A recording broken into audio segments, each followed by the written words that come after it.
marka koowaad iyo marka labaad iyo marka saddexaadba ilaahay ayaan mahadinaynaa. ilaahay ayaa ku mahadsan, alxamdulilaahi rabbil caalamiin.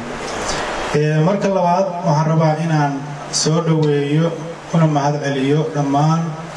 cidda nagala soo qayb gashay xafladan, ama reer Buurtile ha ahaadeen ama magaalo kale dadka yima ha ahaadeen, dhammaan ka soo qaybgalayaasha aad iyo aad ayaan uga mahad celinaynaa.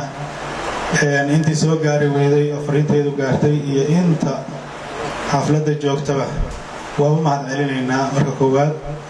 marka ku sii xiga soo dhaweynta iyo aanu kala kulannay gaar ahaan reer Buurtilena iyada laftigeeda waa ka mahad celinaynaa. intaa kadib waxaa maanta ay taariikhdu tahay 2 Rajab 1444 hijriga oo waafaqsan 2 February 2023 waxaa ilaahay noo suurtageliyey codsi nooga yimid degmada Buurtile waqti dheer ka hor in aanu soo gaarsiinay adeegyada ay bixiso shirkadda bixin qayb ka mid ah ayaa ilaahay noo suurtageliyey. ilaah baa ku mahadsan, alxamdulillaah. adeegyada aan maanta u fadhino oo daahfurnay waxaa ka mid ah shirkaddu waxyaalo badan ayay ka shaqaysaa sida aad xusuusataan ama dad ka mid ah inta badan customer ay ka yihiin ama macaamiil ka yihiin aan dhahe. shirkaddu waxay ka shaqaysaa safarada gobollada laga soo bilaabo magaalada Boosaaso ilaa iyo Boorame iyo Wajaale oo Puntland iyo Somaliland ah. inta u dhaxaysa way ka shaqaysaa marka laga soo bilaabo Boosaaso, Eldaar, Qardho, Dahar, Garowe, Laascaano, Burco, Berbera, Hargeysa, Wajaale iyo Boorame. wadadan waa nagu cusub tahay, waxaa laga yaabaa maanta inay horudhaceedii tahay inaanu qaybtii adeegyada koowaad keennay, laakiin insha allahu tacaala qaybaha dhiman oo dhinacyada kala jirana wayna soo gaari doonaan. sidoo kale waxaa ka mid ah shirkaddu waxay leedahay hoteelada qaybo ka mid ay leedahay. sidoo kale waxay ka shaqaysaa badroolada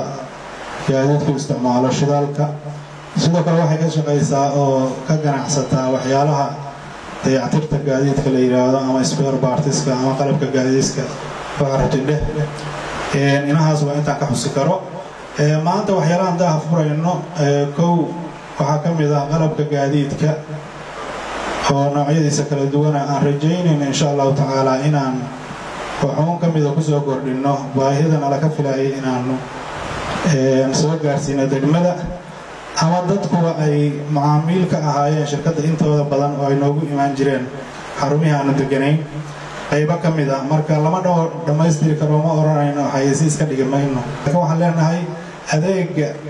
aan naga filaysaan qayb ka mid ah ayaan soo gaarsiin doonaa insha allahu tacaala. gaariga la wato waxaa laga yaabaa inuu ka kooban yahay 5,000 xubnood. marka dee xubnahaas oo dhan haddii Buurtile bakhaariyada la buuxiyo dhan waxaa laga yaabaa inaan la dhammaystirin, baniaadamkuna ma dhammaystirna. laakiin insha allahu tacaala waxaan rajaynaynaa inaan wax kusoo kordhinno dhanka gaadiidka, qalabka gaadiidka. sidoo kale waxaa ka mid ah shidaalka gaadiidku isticmaalo oo petrol station qayb ayaa ku jirta. aan rajaynayna inaanu petrol shidaal nadiif ah oo aan wasakh iyo qashin iyo fuustooyin iyo wax kala toona soo marin insha allahu tacaala aanu kusoo kordhinay haddii alla idmo. horeyna looga shirkada ay uga shaqaynayeen iyo ganacsato kalaba runtii adeeg fiican hayay, iyagana dhankaa waxaanu kaga soo kordhin doonaa insha allahu tacaala shidaal. sidoo kale waxaa ka mid ah qalabka aan gadno waxyaalaha qalabka shaqada loo yaqaan ama hardware-ka oo waxyaalaha safety-ga ah oo dadka dhismayaasha ka shaqeeya, dadka farsamada gacanta ka shaqeeya, waxyaalahaasna way ka mid. sidoo kale waxaa ka mid ah qalabka wadooyinka, waxyaalaha la yiraahdo traffic safety-ga ama calaamadaha wadooyinka la dhiga ha ahaato ama waxay nooci doonto ha ahaatee, iyagana waa qalabkooda waanu haynaa insha allahu tacaala. waa aragteen oo gaadiidka haddii wadada gaadiid ku xumaado, gaari ku xumaado, ninka gaariga ku xumaado sida uu isaga badbaadiyo wadada riskigeeda wuxuu dhigayaa wadada in ilaahay u naxariistay maahane waxay dhigayaan dhagxaan, hadhowna waa looga tegayaa wadada. waxaa arkaysaa adoo seedkii gaariga ku jira wada dhan oo go-an oo gaari intuu dhagax dhigay, hadhowna intii goortuu ilaahay u hagaajiya gaarigiis oo meeshii uga tegay طالبتي هذا حلبة الله يا وحن هينا غرب أساعد يقفك إنه قارئ وصارسن كرو كدبنا وسن هذا ولا حد شعرك هيستوى ولا عكب بحيه وسن إلا ويتك إذا كانوا كلهم علامات في عنا نقول كرو أما ترافيق والله يبحين كرو مركي قارئ والله يركو قفته أما يسقوا والله يربحين أيها هذه الجاج قرية صورة للسيو وحيالها كمتك هنا هاس وي هذا كذا أنا سأكر لني إن شاء الله تعالى waxaan rajaynaynaa haddii ilaahay qadarta ka dhigo inaanu rajaynmayno in ganacsigaan furnay intuu socon waaye aanu daba xirxirno laakiin waxaan rajaynaynaa insha allahu tacaala inaan faraanjiyo cusubna ka furno degmada buurtinle insha allahu tacaala sidoo kale aan adeegyada kaloo aanu haynana aanu soo gaarsiino insha allahu tacaala buurtinle iyo meelaha kaloo la midka ah inahaas way adeegyada shaqadu insha allahu tacaala mar labaad iyo mar saddexaad baa runtii degmada buurtinle aad iyo aad ayaan ugu mahad celinaynaa maamul ganacsato nabadoono culimo dhalinyaro dhammaantood sidii runtii mugalahayd oo ay noo soo dhaweeyeen waayo wax soo dhawaada nala mooyaane waxna yidhi warniyo magaalada culays baa ku tihiin maanu arag marka runtii taasuna waa ilbaxnimo iyo xadaarad ka muuqata magaalada mar labaad iyo mar saddexaadba waa soo dhaweynaynaa annaguna insha allahu tacaala waa idinka codsanaynaa mar labaad iyo mar saddexaadba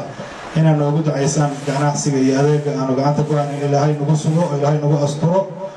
oo dhib badan ayaa ganacsiga ka jirta oo runtii sheekh cabdisamad uu taabtay ilaahay khayraas iyo dhib badan ayaa ka jirta oo dadku dawada la xantaa laakiin birta laftigeedu dhibta waa leedahay hadda waxaa laga yaabaa in kartoonka shayga originalka lagu keeno isagoo iiba uu yaallo waddanka uu yaallo oo shaygu intuu dadku shay tijaariya soo gado hadhow original وربا كرتونكي أوريجينال كأو كفيو وحيانا لي أكلا سيدو كلا شدال لذا وحلاقي يابا شدال وسخيسان أما بدتك بنا هذا كاديمو جيسينية غاريغا إسكتا يغفك بنا هذا كاي وضد المرأي لقي يابا إنو ديبو جيستا ولقي يابا يمد في عننا إسكو ترتيتا سنوا ولدي عانا برحيسي وكالي marka dib noocaas ka jirta dadka ganacsiga la waxyaalahaas isticmaalo oo gaadiileeyda fariinta aan u diray waxay tahay inay feejignaadaan runtii waxyaalo farsamooyin oo lagu ogaan karo shaygan tayadiisa ayaa jira oo aan kartoonka kaliya ahayn haddii kartoonka laga soo khiyaanayo kartoonkii ama saliid oil recycle oo feega oo dib loo soo isticmaalay lagu keeno waa in la ogaan karo waana arrin u baahan in qofku uu kusii dhawaado sida waxyaalaha looga badbaadi karo sadaqadii iyo zakadii baa lana ka doonaya waxaasoo dhan marka waxa weeye waa akhlaaqda qofka muslimka ah ee ganacsadaha sida goonida ah xilku uga saaran yahay inuu ilaaliyo ilaahayna subxaanahu wa tacaala uu ku barakeeyo qofka ganacsigiisa oo alle subxaanahu wa tacaala markuu ka hadlayay dadka wanaagsan oo akhyaarta abul fiiri aayatu nuur allahu nuuru samaawaati wal ard markii ilaahay u dhameeyay aayadaas oo ilaahay nuurkiisa laga warramay wuxuu ilaahay leeyahay subxaanahu wa tacaala nuurka ilaahay waxaa laga helaa fii buyuutin adina allahu an turfaca wayudkara fiiha ismuh إلهي نور كيسا وحا لغاها مساجد وقريو إلهي وإدمي إن كور لو قاضو ولا شرفو إلهي لغو حسوا مساجد طبعا أيا لغاها نور كإلهي أذن الله أن ترفع ويذكر فيها اسمه يسبح له فيها بالغدو والآصال رجال لا تلهيهم تجارة ولا بيع عن ذكر الله وإقام الصلاة وإيتاء الزكاة يعني وحاوي مركا قفك مسلم كيقومن وكاس ويان ومثل جناح سنة إلا واجب باصارا وبيل بلغ الدنيا وإنه دور سدول الدنيا مايو haddana isaga baa la doonaya dadka inuu caawiyo oo sadaqadii bixiyo oo zakadii bixiyo oo waxyaabo loo baahan dhan oo bixiyo tijaaradii marka waa laga doonaya laakiin haddana waxa laga doonaya inuu ku qaydo shuruuda aynu soo tilmaanay iyo adaabta aynu soo tilmaanay ilaahay waxaan ka baryayaa mar kale inuu barakeeyo ganacsigan aanu ka soo qayb galno xafladan iyo xasmaadan iyo xarjabkan sharafta badan bixin group ay noogu martiqaadeen maanta degmada Buurtinle sida ay noo sheegeenna ay ku soo bandhigeen kaalin shidaal iyo dayactirkii gaadiidka oo isa saaran adeegyadii ay sheegeen ay bixin jireen qaybtii kale ay ku maqan yihiin waa soo dhaweynaynaa waxaanu leenahay barakallahu fiikum xoolihiina iyo shaqada aad haysaan iyo horumarka aad wadaan inta Allah idin barakeeyo runtii marka la eego qofku waxqabadka uu samaynayo oo asagu ribxayo haddana horumarka kale oo bulshadu ka faa'iideysanayso iyo adeega uu hayo qofkaasi markii dadku ka faa'iidaan ayaduna waxay noqonaysaa ribx kale oo dadkii la wadaagay asagii bixin runtii haddeer intaysa magaalada soo degin bishii 12 sanadkii hore waan xasuustaa runtii gaari baan alaab u dalbaday alaabtii waxa la igu keenay wax yar Soomaaliyana lagama keenin waa la dalba marka waxay tahay faa'iido weyn weeye kambani noocaas inuu maanta Buurtile yimaado oo laga helayo adeeg muddo kooban dalka iyo dibadda wixii uga baahatay lagu keenayo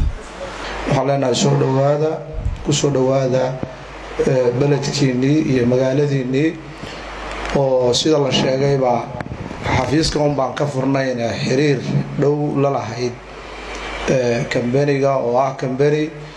muddo dheerna shaqaynayay wax badan oo facility ama shaqooyin badanna wadanka ka hayay sida halkaan uu ka sheegay maareeyuhu marka hadalkayagu waa laba qodob كلمة هore waa soo dhaweyn iyo duco soo dhawaada ilaahay ka dhigo tijaaro ilaahay barakeeyay oo aan khasaarin oo dib u dhac ku dhicin tan labaadna sida sheegteen reer Buurtile hadda wixii ku aadanaa waa ka soo baxeen oo soo dhaweynta ahayd iyo xiriirkii horeba mar labaad idinkana waxaa la idinka rajeynayaa adeeg hufan iyo ilaha ka dhiman oo deegaamada kale ka shaqeynaya ama transportation ka ahaado ama hoteelada ha ahaado ama inta kaleba inaad sidoo kale Buurtile ugu soo dhaweysaan iyo branchiyada oo la badiyo bulshadana reer Buurtile maaragtay bulsho bisil runtii sida ay khiyaartii hore bay yiraahdeen inaynu sidii caadada inoo ahayd ba inaynu kambaniga ka faa'iideysano soo dhaweyno oo wax ka gadano oo la talino oo soo dhaweyno waliba special dadka ganacsatada ah oo anigu aan ka mid ahay oo waliba fiildiga shidaalka ku jira iyo spare parts waxaan leenahay aad baan idin soo dhaweynaynaa insha Allah taala waxa la isyeelimayo wanaag baa noo sii kordhaya meesheeda anagu joognaan bixin la macaamili jirnay haddii noo soo dhawaatana zaada khayran weeye kambaniga soo kordhay oo bixin waa soo dhaweynaynaa waana u ducaynaynaa waxaan leenahay ganacsiga Allah u barakeeyo waxaan kaloo ugu daraynaa barakallahu bariqiis baa la yiri riqiiska ku gaday barakaha alaabta riqiiska laga gaday baabuurtii iyo qalabkii waa baabuurtii waa badatay riqiiska loo riqiisiyo haday noo soo kordhay alaabta loo riqiisiyo ilaahay waxaan ka baryeynaa inuu nuur inii saaro kambaniga iyo alaabta gadaysaan ilaahay inuu inin barakeeyo risq waasac oo xalaal ilaahay inuu inin ka siiyo idin ka dhigo هذا بدلوا كلمة شراء وملايا بقالين يسود ويننا وأباهم هاي وحي كبلي صباح وعاية لواحد وغير ما أنت دور بقول قف بعد قدسي سير وحي سكر روح وصل سكر نبا وأنت وغير بلوجها هو بلوجها حفلة دان لو الله بريء فريتان كجناسية عصب اللي فريء دمدا بورتينله أو جناسية سكر ديان شركة بيخن جروب oo ka shaqeysa deegaanada Soomaaliyeed khaasatan Puntland iyo Somaliland oo maanta oo ay taariikhdu tahay 2 bisha 2023 laga daafurayo magaalada Buurtile waxaan leenahay soo dhawaada bixin group ganacsigu markii magaalo uu ku soo kordho waxyaalo badan baa laga filaa waxyaalihii badnaa oo laga filayay ganacsiga baa la idinka filayaa qaarkoodna already waa fuliseen marka koowaad ganacsigu wuxuu soo kordhiyaa bilic meeshii uu laga furayo ismihiisa la hagaajiyaa eriyadiisa la qurxiyaa wax qurux badan waa la dhigaa taas waa fuliseen waxa kale oo aan rajeynayaa in iyadana fuliseen ganacsigu wuxuu soo kordhiyaa shaqo abuur oo dad badan oo aan shaqo haysan markii hore ayaa shaqo ka hela meeshaas iyadana waxyaalaha wanaagsan oo aad soo kordhiseen baan rajeynaynaa inay tahay waxaad kale soo kordhiseen yani waxyaalaha agabka oo dadku ay u baahan yihiin oo laga yaabo in spare partiyada kale aad kaga fiican tihiin waxa dhici karta qalab badan oo aan deegaankan laga heli jirin oo meelo fogfog laga tirsan jiray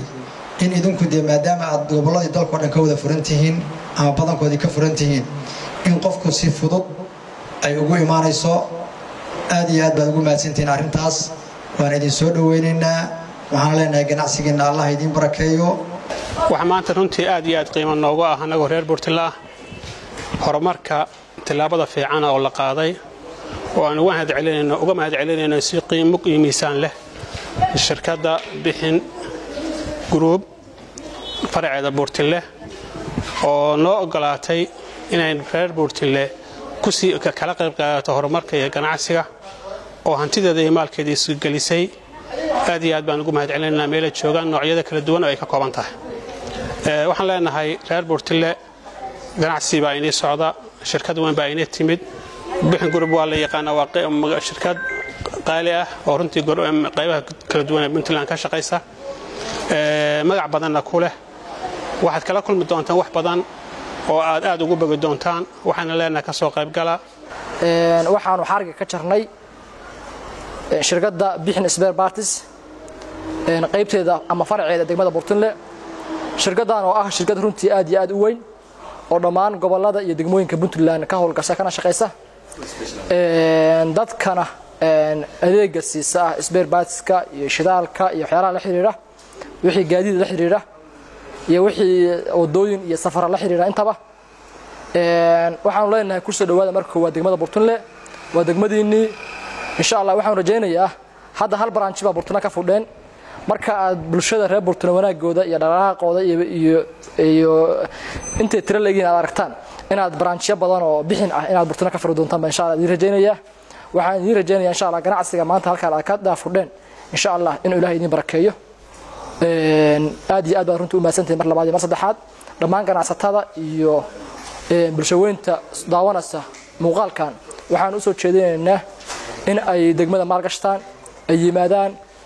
adeegyada ka maqan iyo fursadaha ka maqanna ay ku soo siyaadiyaan sida shirkadda bixin oo kale